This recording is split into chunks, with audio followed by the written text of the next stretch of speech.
Hi, moms. Sarah here, and I am here with Julie Clark, and we have some fun things to share with you today. Julie, thanks for coming.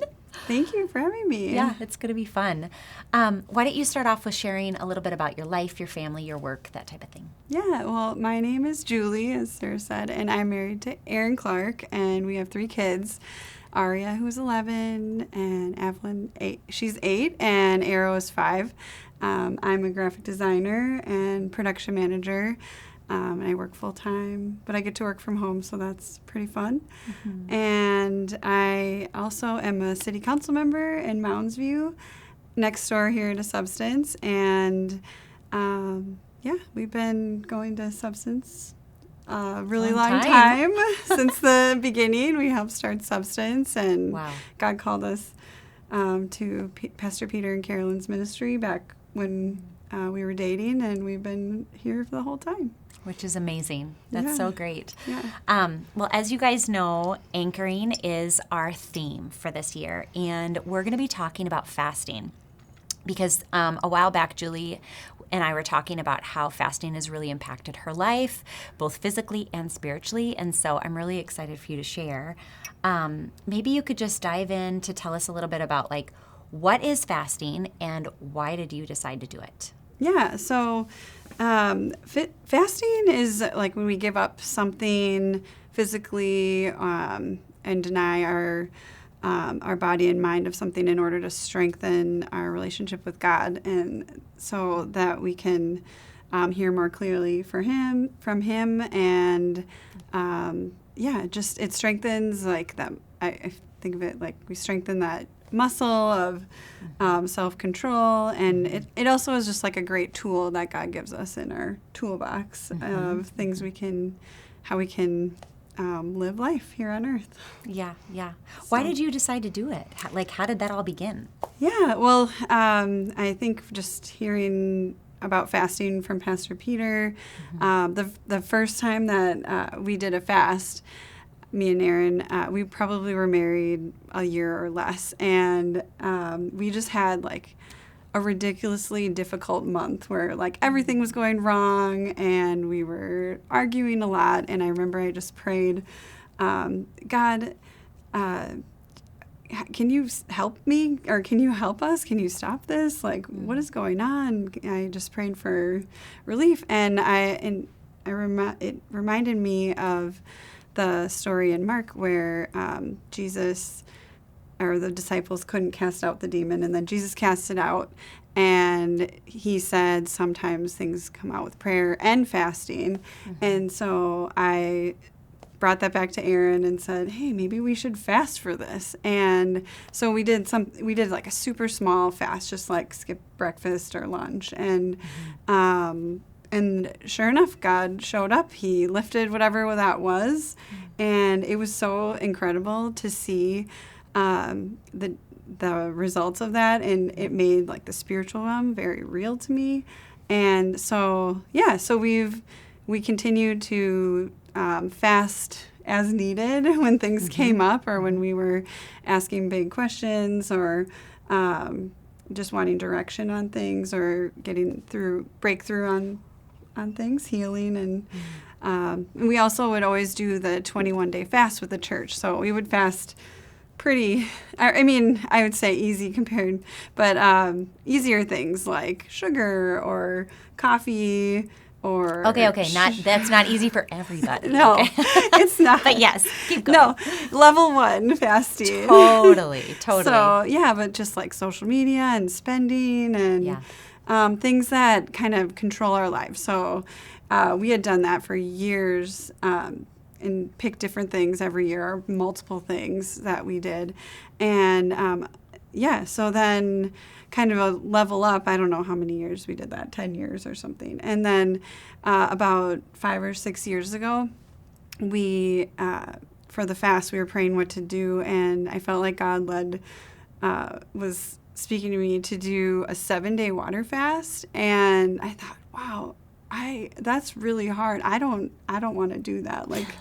But then it got to be the day before, and I was like, I shared with Aaron what I had heard, and we just did it. And we didn't know anything about fasting, water fasting, and we just did a 7-day fast. And it was extremely difficult, and we learned a lot about ourselves, and we didn't die. And so, but I thought, wow, that is so extreme. Yeah.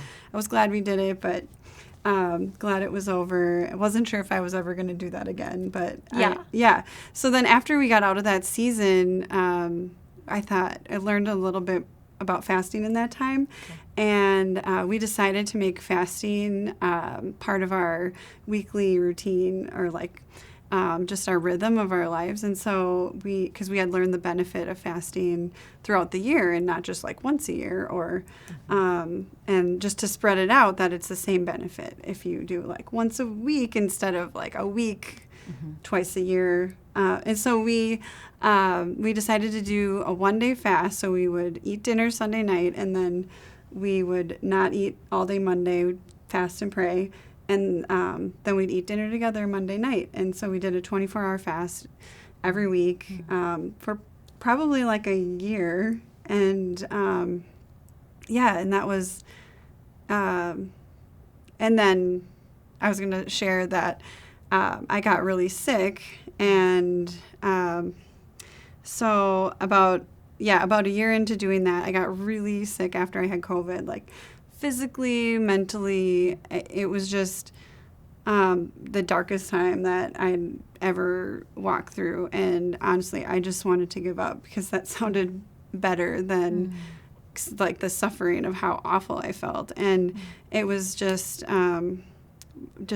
for months and months. And I was reading my Bible daily and just like desperately clinging to the promises of healing in the Bible. And I just remember one day I came across I was in First Chronicles, and I was reading, and it's very dry in those chapters, but I was going to do it. I had committed to reading the Bible like front to back. To back, but I started in the New Testament, went to the Old, so I was already like halfway. And I came across the story of Jabez, and it was just so encouraging, because it said like he asked God for this, and God answered, and it was like the simplest, shortest story. And I was like, I remember waking up that morning, because I always read before I do anything else so I don't get distracted. And I read that, and I said, okay, God, I just said the simple prayer and like declaration. And then it was so cool, because we came to church, I don't know, it was within like a week or two, and we had Charlotte Gamble came and was a guest speaker. She's so good. Yeah, and she actually spoke on Jabez, and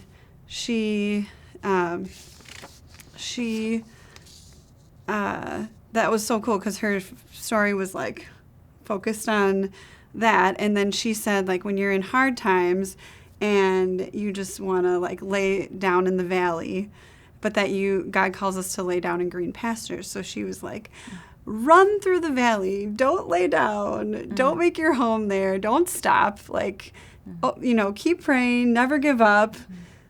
Get your friends out of the valley. Like, don't let anybody stop there until you're in a green pasture, and then lay down. And that was just like so motivating to me, because I had already been like months into this sickness, and I went to so many different doctors, and they told me like either they couldn't help me or that nothing was wrong with me. And that was like the most discouraging thing. And I finally my chiropractor, she actually goes to Substance, Kelsey Metz. She is a functional doctor too, and she referred me to like her specialist, and I got on a wait list for, it was like 9 months. And so I waited this time out, and I just stuck with it, and I got to the appointment, and it was a year later, and she did a bunch of testing, and I found out that I had black mold toxicity. Oh my gosh. Yeah. And so, so then with that, she had said, like, this is not easy to get rid of. It will take 1 year to 2 years. And she gave me a huge list of things to do. And I was encouraged because I knew what it was. And that I could get... You have an answer. I had an answer, and I could get rid of it. But then she gave me a whole list of like supplements and things to do, like sauna and, easy things. And then she said, and I want you to do a 5-day water fast every month with my cycle. Whoa.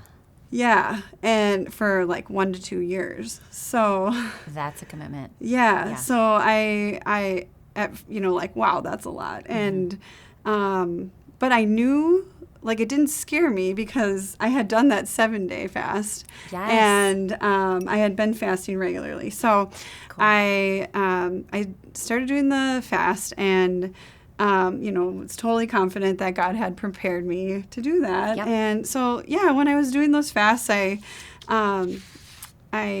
would pray for my friends, my family, my kids, my church, and my city and our country because it was COVID. And I would just pray like, God, heal our land and heal the city. And so, and heal me. And so, and he did.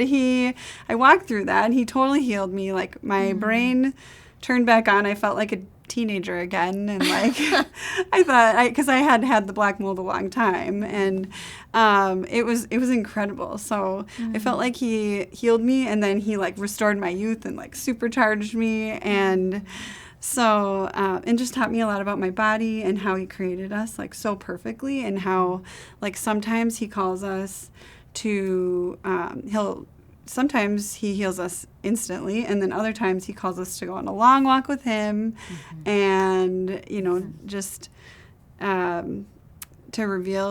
to get closer to us and for him to reveal himself to us and just like to refine us for maybe the next thing he's going to do. So, That's amazing. That's amazing. Thank you for sharing your story and your journey.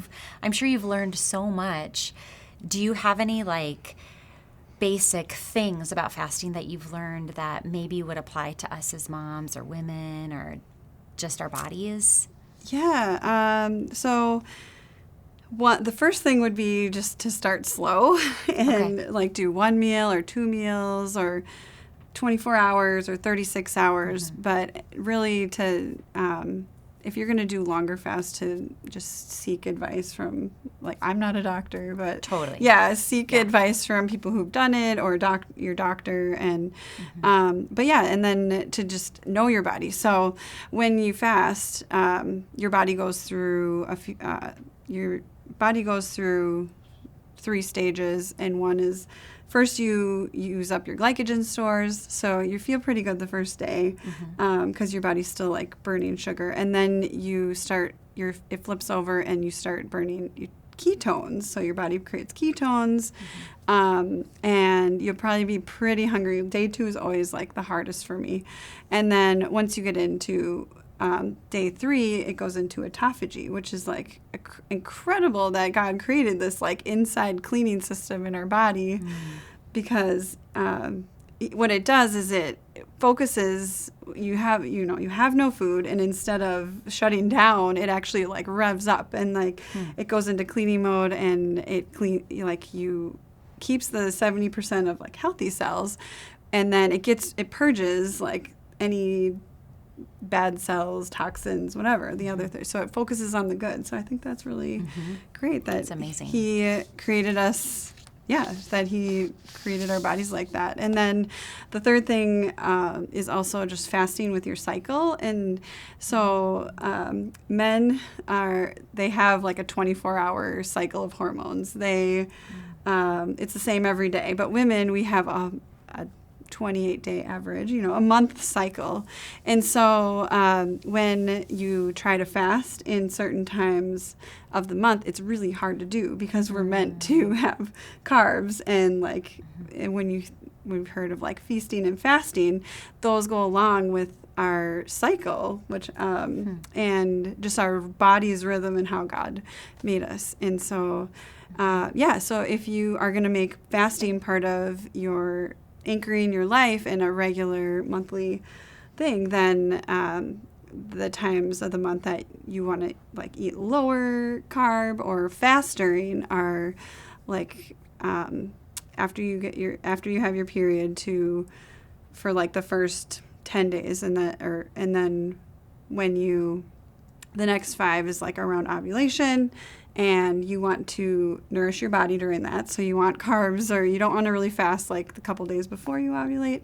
And then then you can fast again like 4 or 5 days after you ovulate, and then from day 20 on until the end, you're in this like nourish feasting phase, because that would be so when you're eating lower carb or you're fasting, you're actually supporting estrogen, and then when you're eating higher carb, you're supporting progesterone, and then through that like balance, your body can heal. And like for me, I healed even after I got rid of the black mold and I started doing this monthly fasting phase. I started getting migraines randomly last year, probably from stress. I don't know what from, but when I started doing this pretty strict, the monthly cycle, I got healed from migraines, and also just like reverse menopause symptoms, which is great because like in the middle, and just kind of got to optimal health at this part of my life, which was I didn't think was possible. It was like reverse aging. Yes. I don't know. It was so cool. Gosh. Yeah, no PMS. Like, wow. Isn't that amazing? Yes, that is amazing. Yeah. And I love the combo of like the fasting, all of the health benefits physically, but then also like the spiritual benefits when you're praying and God moving in your life, and it's so incredible. Yeah.